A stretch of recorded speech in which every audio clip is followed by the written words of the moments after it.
So, chest has been effed up. About to go hit the sauna. No rest day today, but we're sticking to the plan. We're going to do cardio. I have a plan for how and when I'm going to do it to help me get other things done as well. So, we're going to do that. Overall, lift went great. Every workout's better when it comes to feeling my chest. My reps are better. My form is better. Something is better every workout. Felt good today. Yeah. But let's see, instead of doing a generated question, let's see if I can think of one real quick that some people might, maybe people are thinking, or somebody might think or would think. So,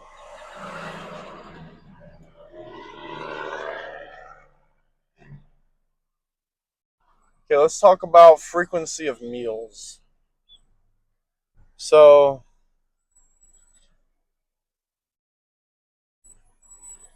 there are studies done on this, but let's forget studies. Let's just think logically about human evolution, right? And where our ancestors came from, which is hunting and gathering. So, as a hunter, you don't constantly have access to protein throughout the day or throughout the week. You might have it once a week in abundance, and everybody chows down. And then maybe you're hungry for a few days. People have been shredded since the beginning of time, bro. Like, this isn't some new thing. But as in my opinion, as long as you're eating at least one meal a day with adequate protein for the day, you're fine. So say you need to eat 180 grams of protein, and you decide to eat 900 grams of chicken, like I did yesterday. I had 900 grams of chicken in one meal, and that was all I ate in that meal. I had some sugar-free sauces I was dipping it in, like cold chicken and like little cold chicken pieces dipped in sauce. And honestly, it was great. It tasted great. But that was 160 grams of protein in one meal. Do I think that I didn't repair my body or maintenance, or even if it was possible, if I was in a surplus, that I wouldn't be growing? Absolutely not. Your body is capable of more things than you can imagine. Like, I see no reason as to why your body cannot intake a ton of protein that will be converted into amino acids, and then why it wouldn't be able to keep those amino acids. It doesn't even make any sense. So that's my take on the matter. I think, yes, you might have the best muscle growth possible if you are spreading your meals out and eating consistently, maybe 3 or 4 meals a day. Scientifically, that is shown to be the most effective way to go about it.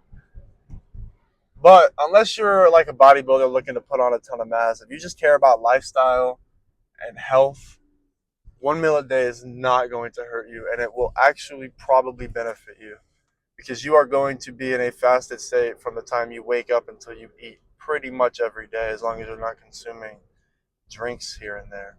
If you're only consuming like water and sparkling water, you're golden. So that's my take on the matter. But Main thing that matters is getting your overall protein and having the biggest insulin spike post workout. I think those two are the most important when it comes to meals.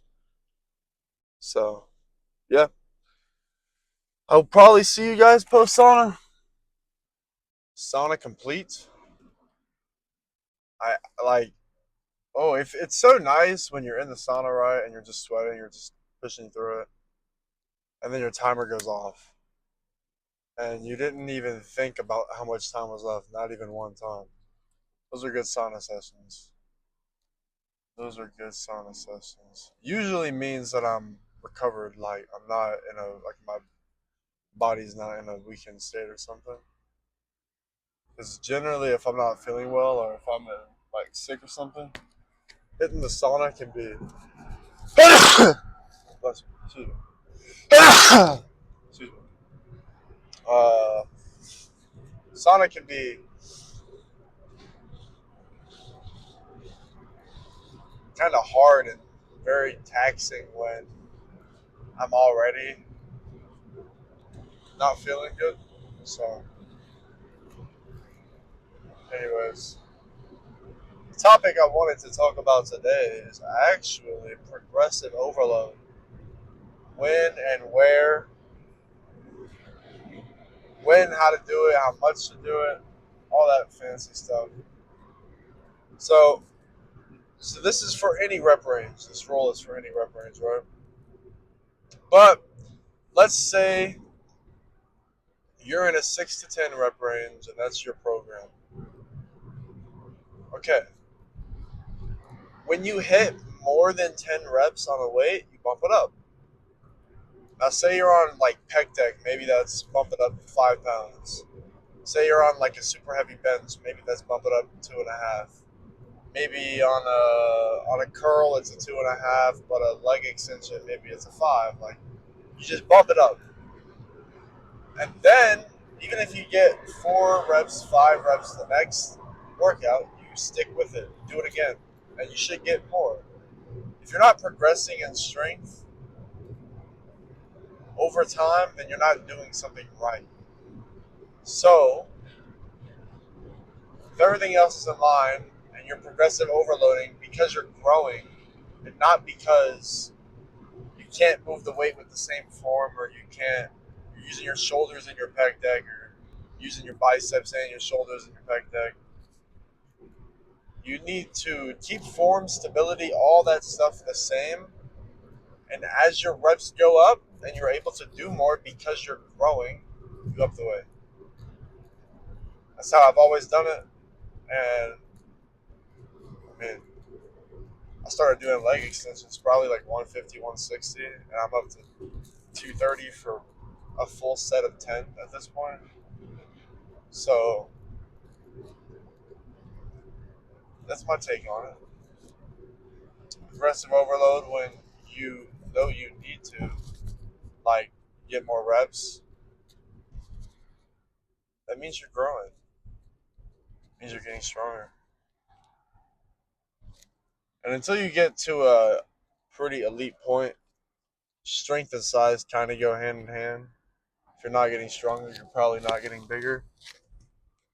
Now you can get stronger without getting bigger, but if you're getting stronger, then you are getting bigger. So yeah, as that. I'm in a 6 to 10 rep range, but say you're in a 3 to 5. If you can hit 6 reps, you need to up the weight.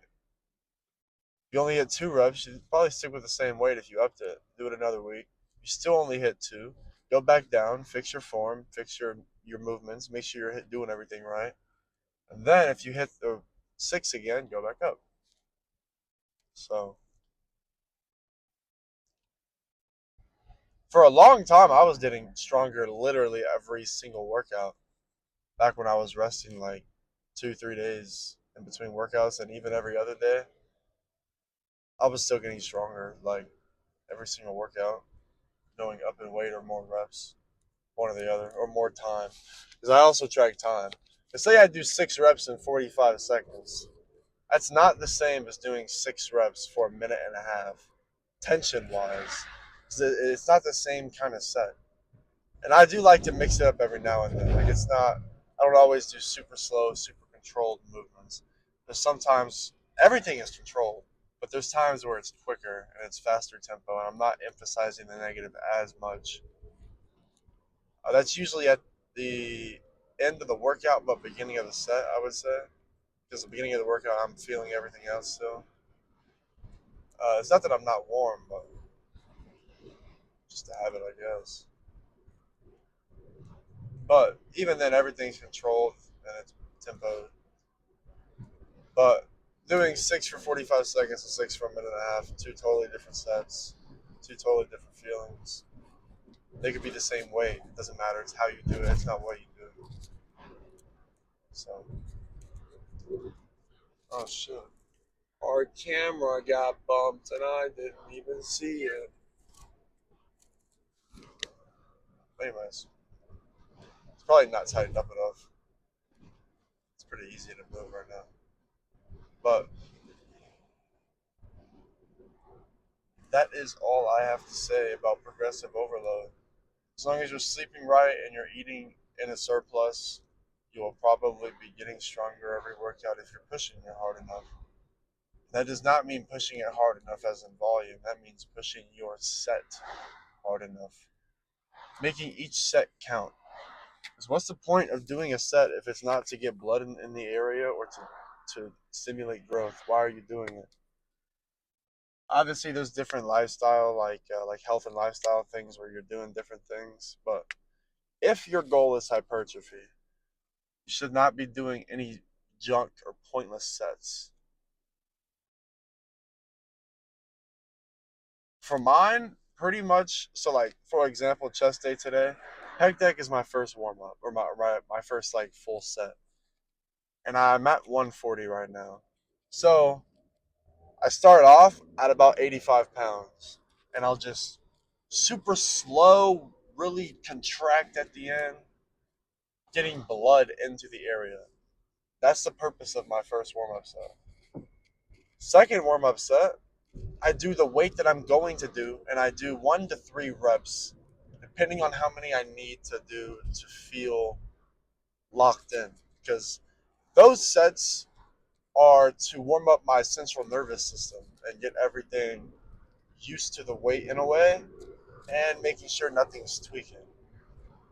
So that's the goal of the second warm up set. Then I rest, make sure my shit's not feeling bad, which usually that's only a minute or like 90 seconds because those sets are not to stimulate growth. I'm not taking them anywhere near failure. I'm just getting blood in the area and warming my nervous system up. But that first working set, which is actually my third set, but the first set, working, I'm taking it to complete failure, keeping form correct. And if I'm using the pec deck, I'm not thinking about trying to do more weight. That's not my goal. My goal is to stimulate growth. And whether that's,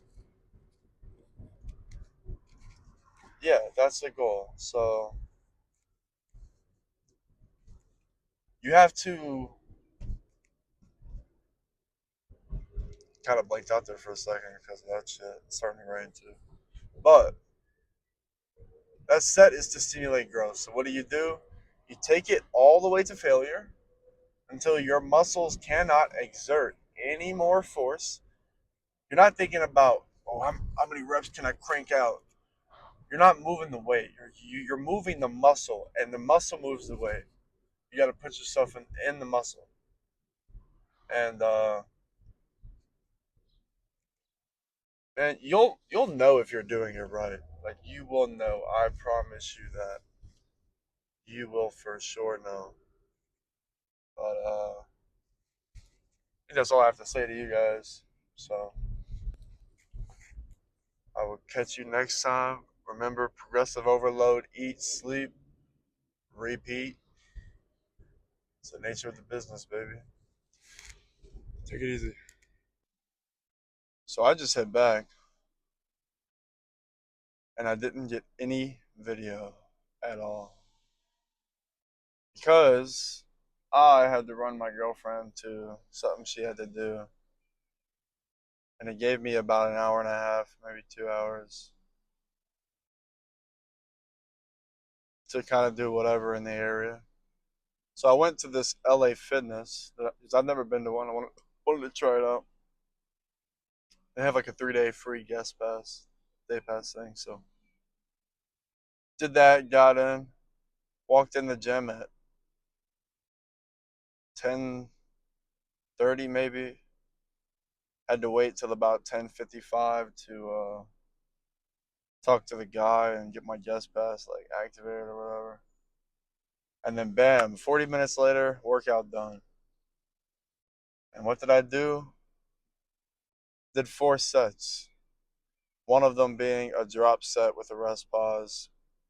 And man, these machines were fucking different. They were nice. I started with the behind the neck, just normal cable thing. Then I went to this hammer strength MTS high row is what it's called. And it's like this and it's chest supported and you bring it in like that. Goodness, bro. My like if you can picture your spine, my lats on both sides of my spine from the bottom all the way up to like right here, I felt the craziest burn on those reps, like more than any other exercise I've ever done in terms of the burn and the contraction at the end. So that was super nice. I did a drop set on that one because it felt so fucking good. Then I went to a different one, which is like it's a machine, it's a lat pull down, but it's made by this company called Hoist, and it's like two handles, and but your seat as you pull down, your seat like tilts or like I don't know, I forget which way it tilts, but it tilts and it moves, so you're in like perfect contraction all the way at the bottom. Dude, that shit felt so great. I normally only do one. I don't know. I did 175 on that for like plenty of reps and very controlled, like fucking burning reps. Like, then after that, we just did the underhand cable lat pull down. But I didn't get anything on video because that gym was fucking packed. Like there was literally somebody at every machine using it. And if you wanted to switch machines, you had to wait till that person got up. Like, I mean, it still only took me 40 minutes because all the machines I used happened to be like lined up like one, two, three, four, and I just was cycling between them. But great, great fucking workout. Nothing on video, but it doesn't matter. That's not the video is not why I work out. I work out because I enjoy it and I want to. And this workout without any videos or like worrying about setting anything up, just like headphones constantly in the zone, like some instrumental music playing, like I'm locked, bro. Like, oh, it's a good workout. But I like the video. It'll be awesome in the long term to look back on this in like a decade and like just see my progress and like yeah, it'll be cool. But goodness, that back pump was fucking bananas, dog. Holy shit. No sauna, but I'll just do it after cardio. So no tripping. But if I can think of something else that I might wanna chat about.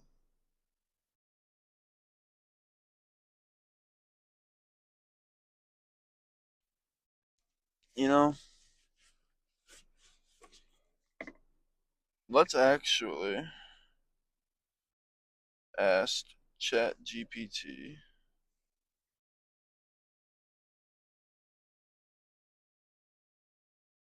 for a topic.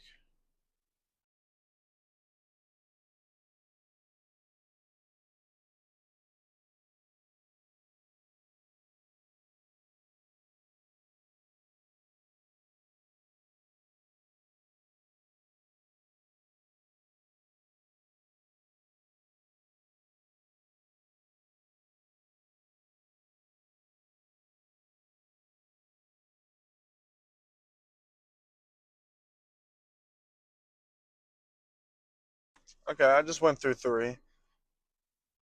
I'm asking it for topics and not necessarily questions. But this one is the mind muscle connection, and does it actually help build more muscle? And so this is kind of like a causation correlation kind of thing. Because no, not directly. Not having better mind muscle connection does not automatically equate to more muscle growth. But better mind muscle connection allows you to take your muscles to a further point and more efficiently and actually use them than someone who doesn't have that mind muscle connection. So therefore you are able to build muscle. And you are able to build more muscle because you're able to what causes muscle growth? Failure. What causes how much muscle growth? Genetics, intensity of failure, food, sleep, steroids, hormones, all that stuff. So mind muscle connection is definitely important to building muscle, but it's not a direct thing. It's more like a little routing. But let's look for another. Let's see. And we're gonna go to a more. These are like beginner level. We're gonna go to an intermediate level. This is easy. It says training to failure versus leaving reps in reserve, which builds more muscle over time. Okay. I think reps in reserve and failure are two completely different goals. If you're going to failure, your goal is probably muscle growth. If you're going reps in reserve, your goal is probably strength or neural adaptation, maybe like better ability to use your muscle, you know? So obviously failure builds more muscle. Deload weeks, when to use them and how they help long-term progress. Deload week is like a concept where if you're starting, say you've been on like a very high intensity program for maybe 6 weeks, 8 weeks, and you're feeling some system fatigue, you kind of reset by doing a week of doing the same volume, like the same number of sets, but you're cutting the weight down a lot, and you're not going to failure. You're just getting blood to the muscles essentially and working them. And they help long term progress by just deloading the system. That's why it's a deload week. That's what it means. So we go to another. I don't like that one. It's about splits. I don't like that. Junk volume. What is it, and how to avoid wasting time in the gym? I think we've already talked about that. But if you're not doing a warm up set or you're not going to failure, it's a junk set. There's really no other way around it. So how to break through plateaus and strengthen muscle gains. So strength, if you're having a plateau in strength, honestly, I would take a few days off maybe, let your system fully recover, see if you're still plateaued. If you are, I would try to work on your form and how you're doing it because something is, if all of that is checked, you need to make sure you're sleeping right, which you need to make sure you're doing anyways. You need to make sure you're eating right. And other than that, if you're not growing stronger, you're probably just not recovering enough. You're probably just not resting enough. Um, Maybe you need to switch up your training. Maybe do more powerlifting if you're in the failure hypertrophy thing. Maybe do more strength lifting. If you're doing strength lifting, maybe do more hypertrophy training. And then plateaus and muscle gains. I would say if you're plateauing muscle gain wise, the only reason that happens is because training's not on point, sleep and food is not on point, or let's say sleep and recovery is not on point, or you're not eating enough food, or you're at the point where you've been bulking for like 8 months and you just feel like you can't eat anymore, can't put on more weight. Okay, cut down. You can put more. You can restart the bulk later. Um, if you're in the middle of a bulk and you're seeing a muscle gain plateau, then you're probably just not recovering enough, or something else is not right when it comes to the training side. So I'm waiting on my girlfriend to get out of her little thing, so I'm just gonna chill and talk to y'all till then.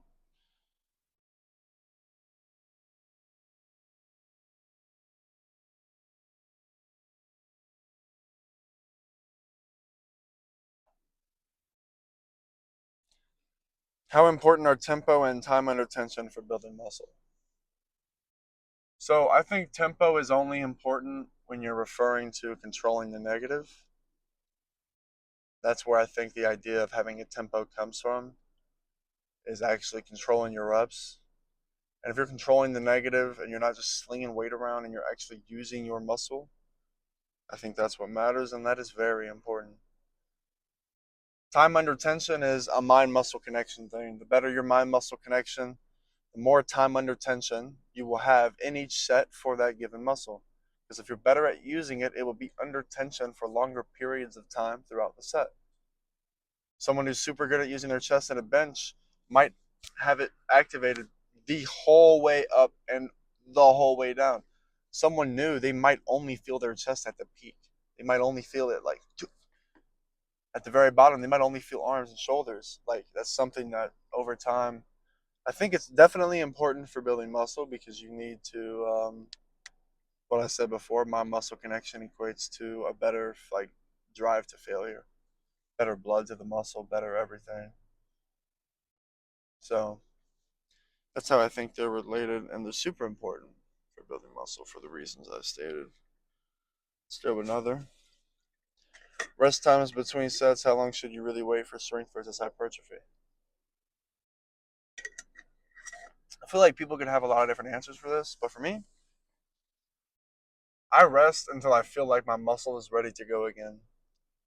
Most of the time, that is about 5 minutes between each set because I want to have the highest performance I can. I want to be completely in the zone, and I don't want to feel fatigued already from anything.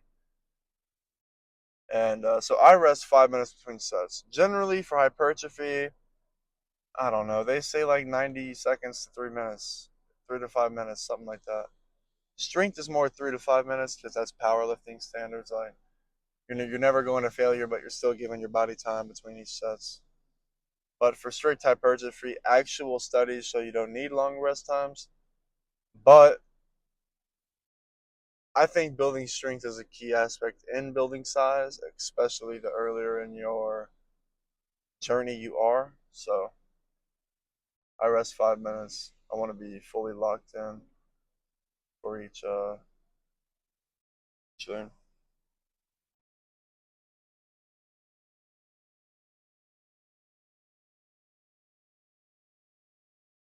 How to effectively incorporate cardio into a strength training routine without sacrificing muscle gains. So let's think about this. Stimulating muscle and muscle gain is an anaerobic activity, meaning it uses glucose and it is high intensity. It's a heavy contraction based training. Cardio is aerobic. It does not use glucose if you are not going hard. Therefore, they have literally nothing to do with each other. You're not killing any gains by doing cardio. You are burning a chunk of calories that you will be hungry for. And in return for that chunk of calories, you're making your oxygen pump better and your blood pump better throughout your entire body. And you have a ton of long term benefits for your heart and all that shit. But most importantly, you help oxygen reoxygenate through your body. That helps you in the gym, helps you lifting. Now, going to high intensity, with the high intensity, you will work your VO2 max. Like Mincer always said that if you do his high intensity like approach, you are going to hit that like intense sprint heartbeat type thing. But my only advice: do not do cardio right after your lift. That if your goal is muscle gain, you don't want to blunt the adaptation of lifting with a cardio workout right after. I would recommend doing it in the morning and lifting in the afternoon, or lifting in the morning and doing cardio in the afternoon or night, whichever works better for you. So,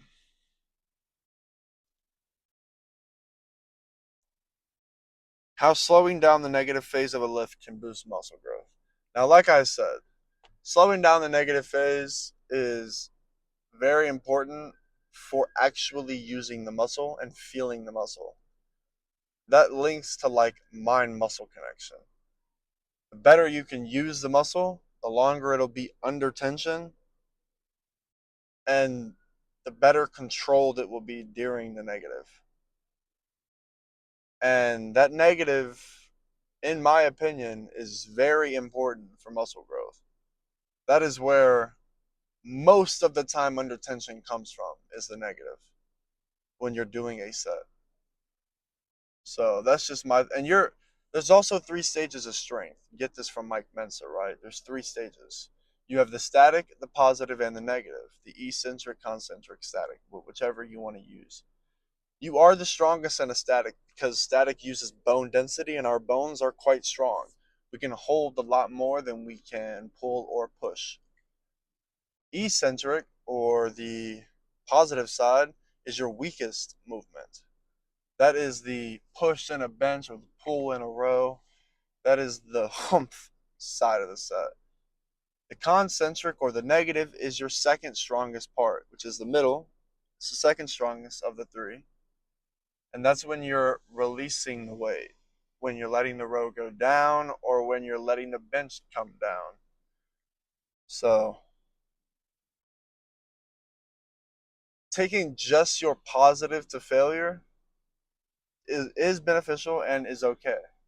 But taking that negative to failure, that's a little extra humph. You know what I'm saying? But